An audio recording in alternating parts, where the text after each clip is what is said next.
افدمك بو قالك ادعاءات هات الملافكرين كو فرمانداري قشتيه قصد مظلوم عبدي تشويه شامي تشويه نتشويه هري داوي ناوند راغهاندنه يا هزن سوريا ديمقراطيك قصد راغهاند كو سردانا فرمانداري قشتيه قصد مظلوم عبدي و شانdeya danûstandinan a ji bo Şamê ji bo hindek sedemên teknîkî hat bi paşxistin.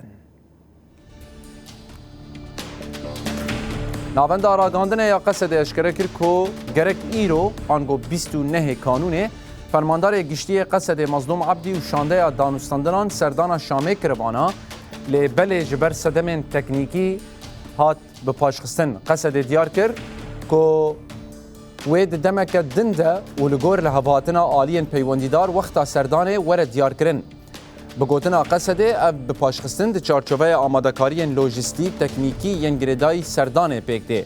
Her wekî dibêje ku tu guhertin di rêya peywendiyan an jî armancên destnîşankirî de çê nebûne.